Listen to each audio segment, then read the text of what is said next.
Welcome to N4 news. Rajanna Sircilla జిల్లా ఇల్లంతకుంట మండలంలోని రేపాక గ్రామంలో గ్రామ యువజనులు చలివేంద్రాన్ని ప్రారంభించారు. ఈ సందర్భంగా గ్రామ పెద్దలు గుర్రం ప్రతాప్ రెడ్డి మాట్లాడుతూ ఎండల తీవ్రత పెరగడంతో ప్రజల అవసరం నిమిత్తం చలివేంద్రాన్ని ప్రారంభించినందుకు చాలా సంతోషంగా ఉందని, దీనివల్ల బాటసార్లు మరియు గ్రామంలోని వారసంతకు వచ్చేవారికి త్రాగేనీరు సౌలభ్యాన్ని కల్పించిన యువజనులకు గ్రామం తరపున ధన్యవాదాలు తెలిపారు.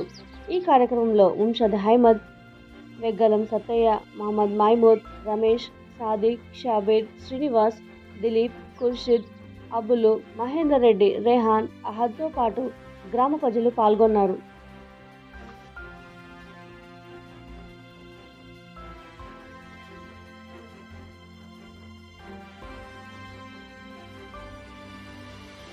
గ్రామంలో యువజనులందరూ కలిసి బస్టాండ్ సమీపంలో చలివేంద్రం ఓపెనింగ్ చేసినందుకు చాలా సంతోషం. మాకు చలివేంద్రం ద్వారా గ్రామంలో ఉన్నటువంటి జనులందరికీ ప్లస్ శనివారం మార్కెట్ జరుగుతున్నది కాబట్టి వాళ్ళకు వచ్చిపోయేటోళ్ళ బాటసారులకు చాలా తాగడానికి అందుబాటులో ఉన్నది కాబట్టి అందరూ గర్వించదగ్గ విషయం.